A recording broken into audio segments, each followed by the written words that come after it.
नमस्कार तथा सुप्रभात। काया कैरनमा तपाईंलाई साथी मदन पौड्यालसँगै दीपा तिमल सिन्हाको स्वागत छ। काया कैरन उज्यालो रेडियो नेटवर्कसँगै उज्यालो अनलाइन र मोबाइल एप्लिकेशनबाट एकसाथ प्रसारण भइरहेको छ। आज 2078 साल पुस 6 गते मंगलबार, पुस कृष्ण पक्षको द्वितीया तिथि, सन् 2021 डिसेम्बर 21 तारिक। काया कैरन शुरू गरौं मुख्य खबरका शीर्षकहरूबाट। एमसीसीमा देउबाको ताकेताले सत्ता गठबन्धनमा कम्पन, सकेसम्म सहमति गर्ने, नभए एमालेको सहयोग लिने प्रधानमन्त्री देउबाको तयारी। ठूला अस्पतालमा पर्याप्त शय्या र दक्ष जनशक्ति नहुँदा बेलैमा उपचार पाउन कठिन, आकस्मिक सेवाका लागि पुगेका बिरामी पनि घण्टौं कुर्नुपर्ने बाध्यतामा। अर्थतन्त्रका सूचक सुधार्न एक साथ 2 नीति, 300 भन्दा बढी वस्तु आयातमा कडाई, बैंकले खर्च नभएको पालिकाको 80% बजेट निक्षेप राख्न पाउने। भारतीय प्रधानमन्त्री मोदीद्वारा मध्य एसियाली 5 देशका विदेश मन्त्रीसँग छलफल, आपसी सम्बन्ध थप बलियो बनाउनु पर्नेमा जोड़। र इंग्लिश क्लब टोटनहम कन्फरेन्स लीगबाट बाहिरियो। काया कैरनमा अब खबरको सिलसिला। कांग्रेस महाधिवेशनबाट सभापति चुनिए लगत्तै प्रधानमन्त्री शेरबहादुर देउवाले एमसीसीसँगको अनुदान सम्झौता अनुमोदन गर्न हतारो देखाएपछि सत्ता घटक दलबीच गठबन्धनको भविष्यलाई लिएर संशय पैदा भएको छ। बालवाटार स्रोतका अनुसार प्रधानमन्त्री देउवाले यही हप्ताभित्र सम्झौता अनुमोदन गर्नुपर्ने भन्दै समर्थनका लागि आग्रह गरेपछि सत्ता घटक 5 दलमध्ये माओवादी केन्द्र र एकीकृत समाजवादी अप्ठ्यारोमा परेका छन्। एमसीसी सम्झौताका कतिपय प्रावधान राष्ट्रियता विपरीत रहेको भन्दै माओवादी र एकीकृत समाजवादीले यथास्थितिमा पारित नगर्न दबाव दिइरहेका छन्। एमसीसी अघि बढ़ाउँदा पार्टीभित्र अप्ठ्यारो पर्ने, अघि नबढ़ाउँदा सत्ता गठबन्धन दलको भविष्य नै के हुने भन्ने मुख्य चिन्ता यी दुई दलमा रहेको देखिएको छ। सर्वदलीय बैठक बस्नु अघि आइतबार बालवाटारमा बसेको सत्ता गठबन्धनको बैठकमा प्रधानमन्त्री देउवाको प्रस्तुतिबाट माओवादी केन्द्रका अध्यक्ष पुष्पकमल दाहाल प्रचण्ड र एकीकृत समाजवादीका अध्यक्ष माधव कुमार नेपाल बढ़ी सशंकित भएका एक नेताले बताएका छन्। सकेसम्म गठबन्धनकै सहमतिमा अघि बढ़ाउने, नभए एमालेको सहयोग लिने प्रधानमन्त्री देउवाले तयारी थाल्नु भएको छ। एमसीसी अघि बढ़ाउनु पर्ने मुद्दाबाट प्रधानमन्त्री पछि नहट्ने संकेत पाएपछि गठबन्धन जोगाउन दाहाल र नेपाल दबावमा परेका छन्। यसैबीच 5 दलीय गठबन्धनका शीर्ष नेतृत्वले आगामी चुनावसम्म गठबन्धनलाई निरन्तरता दिनु आवश्यक रहेको बताएका छन्। समाजवादी प्रेस संगठनद्वारा हिजो आयोजित कार्यक्रममा नेपाली कांग्रेस, नेकपा माओवादी केन्द्र, नेकपा एकीकृत समाजवादी र जनता समाजवादी पार्टी जसपा नेपालका नेताहरूले एमसीसीका कारण गठबन्धन नटुट्ने दावी गरेका छन्।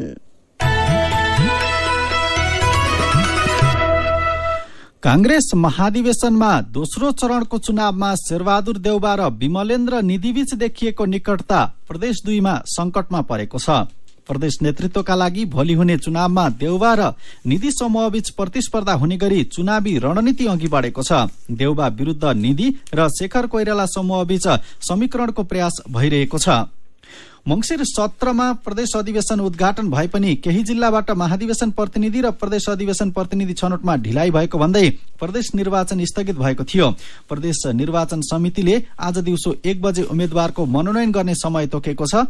चुनाव भने भोलि हुने तय भएको छ। यसैबीच कांग्रेस महाधिवेशनमा हिजो 10 जना केन्द्रीय सदस्य निर्वाचित भएका छन्। महिलातर्फ खुल्ला 9 जना र अल्पसंख्यक 1 जना निर्वाचित भएका हुन्।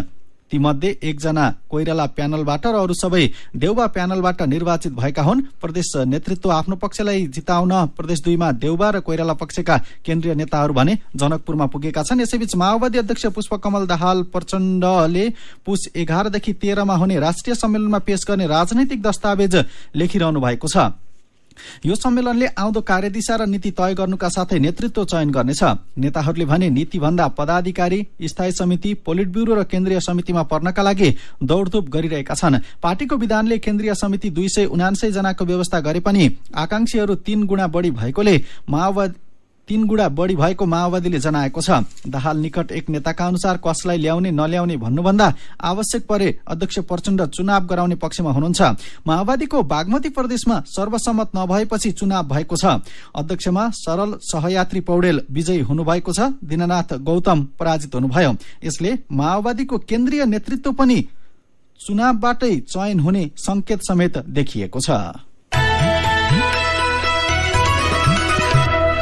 दुर्घटनामा परेका तातो पानी, आगो, एसिड वा बिजुलीले पोलेका, पानीमा डुबेका, विष खाएका, बेहोस भएका, सर्प वा अन्य विषालु जनावरले टोकेका लगायत तत्काल उपचार नपाएर ज्यानै जान सक्ने बिरामी आकस्मिक उपचारका लागि अस्पतालमा पुग्ने गरेका छन्। तर पर्याप्त शैय्या र दक्ष जनशक्ति नहुँदा आकस्मिक सेवा लिन पुगेकाले समेत घण्टौं कुर्नुपर्ने बाध्यता छ।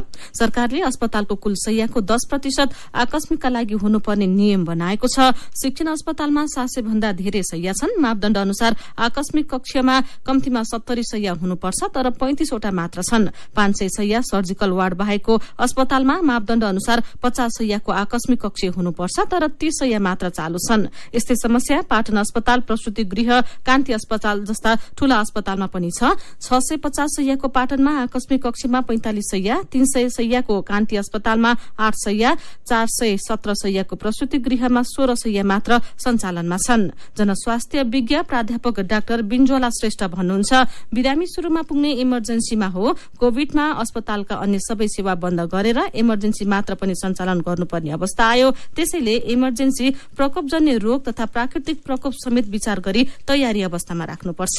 उहाँले स्वास्थ्य मन्त्रालयले अनुगमन गरेर अस्पतालहरूले मापदण्ड कार्यान्वयन नगरेमा लाइसेन्स खारेज समेत गर्न सकिने बताउनु भएको छ। इमर्जेन्सीमा शैय्या नपाएर ज्यानै गुमाउन नपरोस् उहाँले भन्नुभएको छ। स्वास्थ्य मन्त्रालयका सचिव डाक्टर रोशन पोखरेलले अनुगमन भइरहेको दावी गर्नुभएको छ। सरकारी अस्पतालमा त्यस्तो नाजुक अवस्था छैन, तैपनि शैय्या बढ़ाउने तयारीमा छौं उहाँले भन्नुभएको छ। ठूला अस्पतालका आकस्मिक कक्षमा पर्याप्त दक्ष जनशक्ति नहुँदा बिरामीले समयमै उपचार पाउन कठिन भइरहेको डाक्टरहरूले पनि स्वीकार गरेका छन्। इमर्जेन्सीमै छैन उपचार शीर्षक दिएर यो खबर आजको कान्तिपुर दैनिकले छापेको छ। काया कैरनमा कुराकानी सँगै खबरको सिलसिला बाँकी नै छ, सुन्दै गर्नुहोला। उज्यालो रेडियो नेटवर्कसँगै उज्यालो अनलाइन र मोबाइल एप्लिकेशनमा प्रसारण भइरहेको काया कैरनमा तपाईंलाई फेरि स्वागत छ। यतिन्जेल हामीले एमसीसीमा देउवाको ताकेताले सत्ता गठबन्धनमा कम्पन सकेसम्म सहमति गर्ने नभए एमालेको सहयोग लिने प्रधानमन्त्री देउवाको तयारी, सर्वसम्मत नभए चुनावमा जाने माओवादी केन्द्रको संकेत, ठूला अस्पतालका आकस्मिक कक्षमा पर्याप्त शैय्या र दक्ष जनशक्ति नहुँदा बेलैमा उपचार पाउन कठिन लगायतका खबर प्रस्तुत गर्यौं। अब बाँकी खबर। अर्थतन्त्रका प्राय सूचक निरन्तर ओह्रालो लागेको विषयमा चौतर्फी आलोचनापछि सरकारले एकसाथ 2 नीति अघि सारेको छ। अर्थ मन्त्रालय र राष्ट्र बैंकले हिजो 2 फरक निर्देशन मार्फत अर्थतन्त्रका सूचक सुधार्न नीति अघि सारेका हुन्। अर्थ मन्त्रालयले राष्ट्र बैंक र महालेखा नियन्त्रकको कार्यालयलाई पत्र पठाउँदै बैंकले पालिकाको खर्च नभएको 80% बजेट निक्षेप राख्न पाउने निर्देशन दिएको छ। हिजो नै राष्ट्र बैंकले पनि विदेशी मुद्रा सञ्चित बढ़ाउन 20 वर्गका 300 भन्दा बढ़ी वस्तुको आयातमा कडाई गर्ने गरी बैंक तथा सरकारवाला क्षेत्रलाई निर्देशन दिएको छ। ती वस्तु आयातका लागि प्रतित एलसी खोल्दा मूल्यको 50 देखि 100% सम्म रकम मार्जिन जम्मा गर्नुपर्ने व्यवस्था मार्फत राष्ट्र बैंकले हिजो आयातमा कडाई गर्ने नीति ल्याएको हो। आयात कडाई गर्न खोजिएका मुख्य वस्तुमा निजी कार, सार्वजनिक, अपाङ्ग, मैत्री र विद्युतीय बाहेक मोटरसाइकलमा 50% र सुर्ती, काठ, फर्निचर, चकलेट, चुइगम, तास, फुटवेयर, प्लाइवुड, चाँदी, रक्सी लगायत वस्तुमा 100% मार्जिन राख्नुपर्ने व्यवस्था गरिएको छ। आयात आकाशीयसँगै बढ्दो शोधनान्तर घाटा र घट्दो विदेशी विनिमय सञ्चितमा सुधार ल्याउने उद्देश्यले यो नीति जारी गरिएको राष्ट्र बैंकले जनाएको छ। उल्लेखित वस्तु विलासिता र कम आवश्यकताका रहेको भनिएको छ। वाणिज्य बैंकहरूले पालिकाको खातामा रहेको 80% रकम निक्षेपका रूपमा राख्न पाउने भएपछि यो व्यवस्थाले बैंकहरूमा थप 50 अर्ब थपिने सरकारको दावी छ। गएको कार्तिक पहिलो हप्तामा परेको बेमौसमी वर्षाका कारण धानबालीमा नोक्सानी बिहोरेका किसानले अझै राहत पाएका छैनन्। कार्तिक 23 गते बसेको मन्त्री परिषदको बैठकले क्षतिका आधारमा किसानलाई राहत दिने निर्णय गरे पनि अहिलेसम्म राहत दिने सुर सार्ने भएको छैन। निर्णय गरेको 1.5 महिना हुन लाग्दा पनि राहत बाँड्न तयार नभएको सरकारले छिट्टै राहत वितरण हुन्छ भन्न भने छोडेको छैन। साथी जानुका दुवाडीले गृह मन्त्रालयका प्रवक्ता प्रदीप कुमार कोइरालालाई राहतका लागि किसानले अझै कति समय पर्खनु पर्ला भनेर सोध्नु भएको छ। तथ्याङ्क संकलनको फेजमा छ। अहिले हामीले कृषि बाली क्षतिको तथ्याङ्क सङ्कलन गरिरहेका छौँ। अब त्यो कृषिको मान्छे र हाम्रो चाहिँ यो भन्न यो वडाको प्रतिनिधि समेत भएर स्थानीय तहका प्रतिनिधिहरूले क्षतिको विवरण यकिन गरेर जिल्ला प्रशासन कार्यालयमा पठाउने र जिल्ला प्रशासन कार्यालयले जिल्ला विपद व्यवस्थापन समितिमा राखेर त्यसलाई चाहिँ यकिन गर्छ क्या कुन कृषकहरूले कसले कति चाहिँ राहत पाउने हो भनेर उसले यकिन निर्णय गर्छ। त्यो यकिन निर्णय चाहिँ अहिले कतिपय ठाउँमा भइसकेको छ, कतिपय ठाउँमा तथ्याङ्क सङ्कलन त्यो स्थानीय तहबाटै जिल्ला विपद व्यवस्थापनमा आएको छैन, कतिपय जिल्लामा जिल्ला विपद व्यवस्थापन समितिले त्यसलाई छलफलमा ल्याइरहेछ र त्यो सबै कुरा यकिन भएपछि अनि निम्न कृषकहरूले निम्न मौनी राहत पाउने भनेर यकिन भइसकेपछि गृह मन्त्रालयले अर्थ मन्त्रालयले निकासा माग गर्छ। अर्थबाट निकासा आएपछि सम्बन्धित विपद व्यवस्थापन समितिले वितरण गर्छ। 3 महिना भइसकेको छ, 3 महिनासम्म त धेरै नै ढिलो भएन र? होइन, यसो हुन्छ, सुरुको हाम्रो तथ्याङ्क चाहिँ सुरुको तथ्याङ्क छँदैछ होइन, त्यसलाई अहिले अपडेट गर्ने हो क्या। अपडेट गर्दाखेरि के हुन्छ भने धेरै जसोले के भने हाम्रो छुट्या छ भन्ने भए होइन, कसैले होइन यसले बढी लेखाएको छ यो बढी हो भनेर दाबी उजुरी पनि गर्नुपर्ने हुन्छ। त्यस कारणले अब तथ्याङ्क सङ्कलन नभइकन हामीले राहत दिनै सक्दैनौँ है। त्यसैले तथ्याङ्क सङ्कलन चाहिँ यो स्थानीय विपद व्यवस्थापन समितिले गर्छ। जिल्ला विपद व्यवस्थापन समितिले त्यसलाई फाइनल निर्णय गरेपछि अनि हामी कहाँ आउँछ क्या। यो क्षतिको प्रारम्भिक विवरण त पठाइसकेको छ, अब त्यसकै आधारमा वितरण पनि गर्दै गर्ने, पछि थप भएकाहरूलाई अथवा त्यसको भेरिफाई गर्ने काम पनि गर्दै गर्दा हुँदैन? त्यो त यसो गाह्रो हुन्छ। जस्तै अर्थले निकासा दिँदाखेरि हामीलाई त्यसको त अहिले अलरेडी पैसा छैन, त्यसको त थप पैसा दिने हो क्या अर्थले। त्यो थप निकासा हो। थप निकासा दिनको लागि त उसलाई त कुन कृषकहरूलाई कति राहत दिनुपर्छ यकिन विवरण चाहियो भन्ने हो क्या हामीले। अब यकिन विवरण नभइकन उसले पैसा दिँदैन, अनि पैसा नदिएपछि कसरी मान्ने होइन। यकिन विवरणै पहिले निकाल्नुपर्छ। अब यो यकिन विवरण निकाल्नको लागि कति समय जति लाग्ला, कति ठाउँको जतिको हामीले एकदम जिल्लाहरूमा ताकेता गरिरहेका छौँ। हाम्रो जिल्ला विपद व्यवस्थापन समितिलाई कतिपय 2-4 ठाउँको त आइ पनि सकेको छ होइन, त्यो आएर हुँदैन। त्यो कृषि बाली क्षति भएको त्यो सबै जिल्लाहरूको आउनुपर्ने हुन्छ। अब सबै काम सकिएर राहत वितरण सुरु गर्नको लागि चाहिँ कति समय जति किसानले पर्खनु पर्ला? जिल्लाले तथ्याङ्क सङ्कलन छिटो गरेर क्षतिको यकिन छिटो गरिदियो भने छिटै हुन्छ।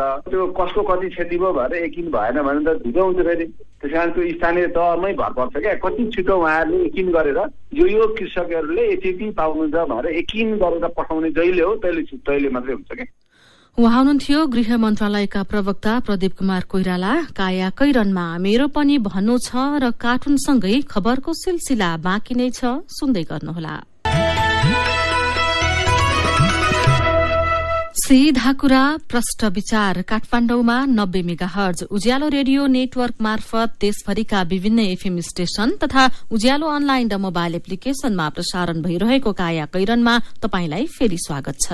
अब बाँकी खबर। स्वर्गीय मदन भण्डारीका भूमिगतकालीन हस्तलिखित दस्तावेज सहजै अध्ययन गर्न पाइने भएको छ। राष्ट्रिय अभिलेखालय र मदन भण्डारी स्मृति प्रतिष्ठानको वेबसाइटमा ती दस्तावेज राखिँदैछ।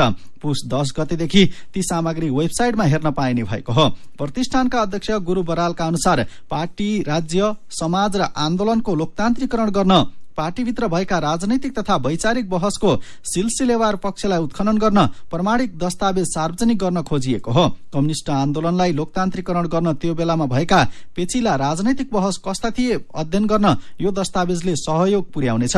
प्रतिष्ठानले झण्डै 10 वर्ष लगाएर स्वर्गीय मदन भण्डारीसँग जोडिएका दस्तावेज संकलन गरेको पनि उहाँले बताउनु भएको छ। पढ्न पाइने भयो मदन भण्डारीका चिठीपत्र शीर्षकको यो खबर आजको गोर्खापत्र दैनिकले छापेको छ। मेरो पनि भन्नु छ। हिजो त्रिभुवन विश्वविद्यालयले 47औं दीक्षान्त समारोह मनाएको सन्दर्भमा फेसबुकमा सुभाष नाम राखेका साथी लेख्नुहुन्छ, एक दिन समारोहमा कालो टोपी लगाएर मात्र के गर्नु? न टोपी लगाउने बित्तिकै रोजगारी पाइन्छ न त पैसा नै पाइने भनेको फेसबुकको वालमा पोस्ट्याउँदा बधाई मात्रै हो। कालो टोपी नलगाउँदा नि पीडा, लगाएपछि भविष्य सम्झिएर झनै पीडा। यसै विषयमा कल्पना श्रेष्ठ प्रश्न गर्नुहुन्छ, दीक्षान्त समारोहमा शैक्षिक बेरोजगारीको जमातलाई आफ्नै आँखाले देख्नुभयो होला नि प्रधानमन्त्रीज्यू? चितवनमा माछाको दानाले बजार नपाएको खबरमा कृष्ण गुरागाईको प्रतिक्रिया छ, सबैले स्वदेशी उत्पादनलाई प्राथमिकता दिनुपर्छ। विशेष गरी सरकारले किसानको समस्याको समाधानको लागि पहल गरिदिनुपर्छ। अनि लमजुङमा परालको गुन्द्री बुन्ने परम्परा गाउँघरबाटै हराउँदै गएको खबरमा युवराज मिश्र विगत सम्झँदै उज्यालोको फेसबुक पेजमा लेख्नुहुन्छ, पहिले मेरी आमाले पनि परालको गुन्द्री बुन्नुहुन्थ्यो अनि आमाले बुनिदिएको नयाँ गुन्द्रीमा सुत्न पाउँदा आफूलाई भाग्यमानी सम्झिन्थे। विचारका लागि तपाईलाई धन्यवाद। मेरो पनि भन्नु छ।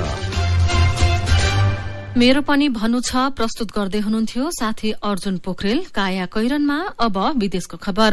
भारतीय प्रधानमन्त्री नरेन्द्र मोदीले मध्य एसियाली 5 देशका विदेश मन्त्रीसँग छलफल गर्नुभएको छ। उहाँले हिजो काजाकिस्तान, किर्गिस्तान, ताजिकिस्तान, तुर्कमेनिस्तान र उज्बेकिस्तानका विदेश मन्त्रीसँग छलफल गर्नुभएको हो। भेटमा 5 देशका विदेश मन्त्रीले भारतसँगको सम्बन्धलाई थप बलियो बनाउनु पर्नेमा जोड़ दिएका छन्। प्रधानमन्त्री मोदीले पनि दिगो र स्थायी सम्बन्धमा जोड़ दिएका भारतीय संचार माध्यमले उल्लेख गरेका छन्। भारत मध्य एसिया संवादको तेस्रो बैठकमा सहभागी हुन मध्य एसियाली देशका विदेश मन्त्रीहरू अहिले भारतको नयाँ दिल्लीमा छन्। अब खेल खबर। English club Tottenham Europa conference लीगबाट बाहिरिएको छ। कोरोनाका कारण स्थगित टोटनहम र रेनर्सबीचको खेल युरोपियन फुटबलको सर्वोच्च निकाय यूईएफए ले रद्द गरेसँगै टोटनहम बाहिरिएको हो। टोटनहम र रेनर्सबीच समूह चरणको अन्तिम खेल डिसेम्बर 9 मा हुने तालिका थियो, तर टोटनहमका खेलाड़ीमा कोरोना देखिएपछि खेल स्थगित गरिएको थियो। अब केही खबर संक्षेपमा। अवैध रूपमा युरोप वा अमेरिका छिर्ने क्रममा विश्वका विभिन्न देशका कुना काप्चामा पुगेर दुर्घटनामा मर्ने वा घाइते हुने नेपाली बारे सरकार बेखबर छ। नेपालको सामान्य कूटनीतिक सम्बन्ध पनि स्थापित नभएका देशमा मानव तस्करको भर परेर हिँड्दा हिँड्दै अकालमा मृत्युवरण गरेका नेपालीका परिवारले न्याय पाउनु त परको कुरा, मृतक धेरैजसोको शव समेत नेपाल ल्याउन सकेको छैन। अमेरिका वा अन्य युरोपेली देश छिर्ने आशामा मानव तस्करलाई लाखौं रूपियाँ बुझाएर अवैध रूपमा हिँडेका मध्ये कैयौंको ज्यान गएको आधिकारिक खबर समेत परिवारका सदस्यले नपाइरहेको अवस्था छ। कान्तिपुर दैनिकले यो खबर छापेको छ। तिलौराकोटको प्राचीन शाक्य साम्राज्यको अवशेष खोजी भइरहेको छ। त्यस क्षेत्रलाई विश्व सम्पदा सूचीमा सूचीकृत गर्न उत्खनन कार्य भइरहेको हो।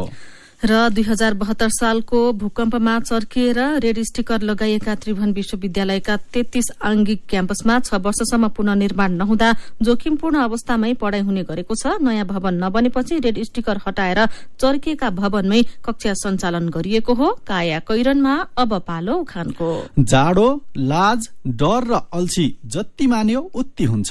उज्यालो रेडियो नेटवर्कबाट प्रसारण भइरहेको काया कैरन सक्नु अघि मुख्य खबर फेरि एकपटक।